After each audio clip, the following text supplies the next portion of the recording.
Colour ಟಾಕೀಸಿನ ಸಮಸ್ತ ವೀಕ್ಷಕ ಬಂಧುಗಳಿಗೆ ಮತ್ತೊಮ್ಮೆ ಯುಗಾದಿ ಹಬ್ಬದ ಶುಭಾಶಯಗಳು. ಶುಭವಾಗಲಿ. ಮುಂದಿನ ರಾಶಿಯತ್ತ ಗಮನ ಹರಿಸೋಣ. ಈಗ ಕುಂಭರಾಶಿ. ಕುಂಭರಾಶಿಯ ಅಧಿಪತಿಯಾಗಿರತಕ್ಕಂಥವನು ಶನಿ ಮಹಾತ್ಮನೇ. ಶನಿ ಮಹಾತ್ಮನಿಗೆ ಇದು ಅವನ ಸ್ವಕ್ಷೇತ್ರವೂ ಹೌದು, ಮೂಲ ತ್ರಿಕೋಣ ಸ್ಥಾನವೂ ಹೌದು. ಆದ್ದರಿಂದ ಶನಿ ಮಹಾತ್ಮನ ಪ್ರಭಾವ ಎರಡು ರೀತಿಯಲ್ಲಿರ್ತದೆ.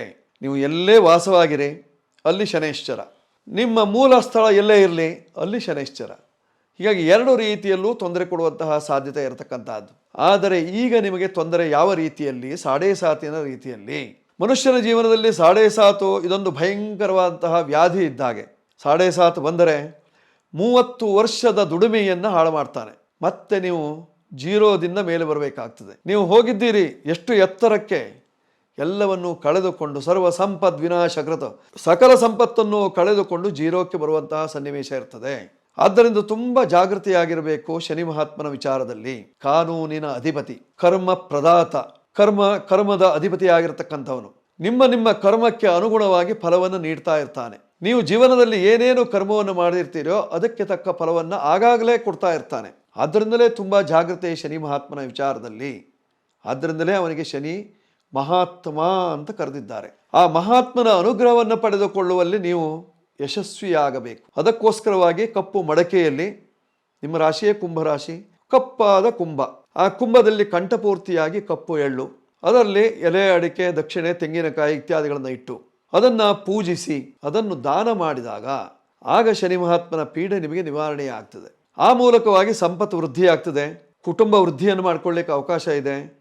ಕುಟುಂಬದವರೆಲ್ಲ ಪ್ರೀತಿಯಿಂದ ವಿಶ್ವಾಸದಿಂದ ನಿಮ್ಮನ್ನು ಮಾತನಾಡಿಸ್ತಾರೆ. ಇಲ್ಲದೇ ಇದ್ದರೆ ನಿಮ್ಮ ಎದುರಿಗೆ ಇದ್ದರೂ ನಿಮ್ಮನ್ನು ಮಾತನಾಡಿಸುವುದಿಲ್ಲ, ದೂರ ಇರ್ತಾರೆ ಅಥವಾ ದೂರ ಇಡ್ತಾರೆ. ಆದ್ದರಿಂದ ತುಂಬ ಜಾಗ್ರತೆ ಬೇಕು ಕುಂಭರಾಶಿಯವರು. ಈಗಾಗಲೇ ಗುರು ಪಂಚಮದಲ್ಲಿದ್ದಾನೆ, ಗುರುವಿನ ಅನುಕೂಲ ಇದೆ. ಈಗೇನಾದರೂ ಮಾಡಿಕೊಳ್ಳುವುದಕ್ಕೆ ಅವಕಾಶ ಇರತಕ್ಕಂಥದ್ದು.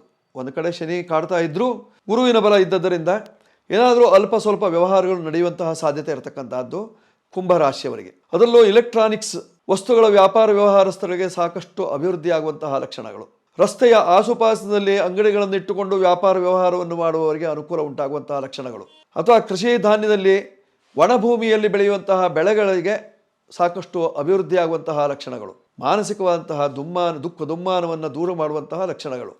ಇವೆಲ್ಲ ಶನಿ ಮಹಾತ್ಮನಿಗೆ ಇರತಕ್ಕಂತಹದ್ದು. ಜೂನ್ 1ನೇ ತಾರೀಕಿನ ನಂತರ ಗುರುವಿನ ಬಲ ಕಡಿಮೆ ಆಗ್ತದೆ. ಕರ್ಕಾಟಕಕ್ಕೆ ಗುರು ಬಂದಾಗ ಕುಂಭೆ ಕರ್ಕಟವತ್ ಫಲಾನಿ ಹೇಳುವಂತಹ ಒಂದು ಆಧಾರ ಇದೆ. ಅರ್ಥಾತ್ ಗುರು ಕರ್ಕಾಟಕದಲ್ಲಿದ್ದಾಗಲೂ ನಿಮಗೆ ಒಳ್ಳೆಯ ಫಲವನ್ನೇ ಕೊಡುವಂತಹ ಸಾಧ್ಯತೆ ಇರತಕ್ಕಂತಹದ್ದು. ಆದ್ದರಿಂದ ಗುರುವನ್ನ ಆರಾಧಿಸಿ ಶನಿ ಮಹಾತ್ಮನಿಗೆ ಪೂಜೆಯನ್ನು ಕೊಡಿ, ಆಗ ನಿಮ್ಮ ಕಷ್ಟಗಳು ದೂರವಾಗ್ತದೆ. ಏನು ಮಾಡಬೇಕು ಈ ಕಷ್ಟ ದೋಷ ಪರಿಹಾರಕ್ಕೆ?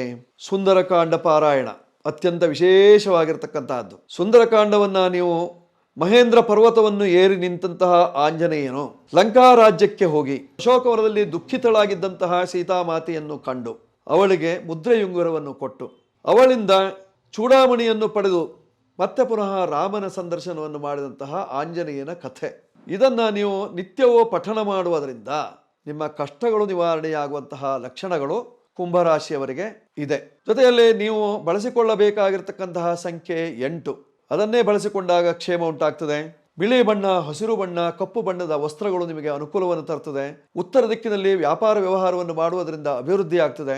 ಪಂಚಕಜ್ಜಾಯವನ್ನು ಮಾಡಿ ಶನಿ ಭಕ್ತರಿಗೆ ಹಂಚುವುದರಿಂದ ಅಥವಾ ಕಪ್ಪು ಎಳ್ಳಿನಿಂದ ಮಾಡಿರ್ತಕ್ಕಂತಹ ಎಳ್ಳುಂಡೆಯನ್ನು ಶನಿ ಭಕ್ತರಿಗೆ ಹಂಚುವುದರಿಂದ ನಿಮ್ಮ ಕಷ್ಟಗಳೆಲ್ಲ ನಿವಾರಣೆಯಾಗುವಂತಹ ಲಕ್ಷಣಗಳು. ನೀವು ಹೇಳಬೇಕಾಗಿರ್ತಕ್ಕಂತಹ ಮಂತ್ರ ಮಕರ ರಾಶಿಗೆ ಹೇಳಿರ್ತಕ್ಕಂತಹ ಮಂತ್ರವನ್ನೇ ಪಠಣ ಮಾಡಿ. ನೀಲಾಂಜನ ಸಮಾಭಾಸಂ ರವಿಪುತ್ರಂ ಯಮಾಗ್ರಜಂ ಛಾಯಾ ಮಾರ್ತಾಂಡ ಸಂಭೂತಂ ತಂ ನಮಾಮಿ ಶನೈಶ್ಚರಂ. ಈ ಮಂತ್ರವನ್ನು ಪಠನ ಮಾಡುವುದರಿಂದ ನಿಮ್ಮ ಕಷ್ಟಗಳು ದೂರ. ಓಂ ಶಂ ಶನೈಶ್ಚರಾಯ ನಮಃ ಈ ಮಂತ್ರವನ್ನು ಜಪಿಸುವುದರಿಂದ ನಿಮ್ಮ ಈ ವರ್ಷ ಪೂರ್ತಿ ಇರತಕ್ಕಂತಹ ಸಂಕಷ್ಟಗಳು ದೂರವಾಗಿ ಸಾಡೇ ಸಾತಿನ ಭಯವೂ ನಿವಾರಣೆಯಾಗಿ ಭಯದಿಂದ ಮುಕ್ತರಾಗ್ತೀರಿ, ಶುಭವನ್ನು ಕಾಣ್ತೀರಿ ಕುಂಭರಾಶಿಯವರು ಈ ವರ್ಷದಲ್ಲಿ.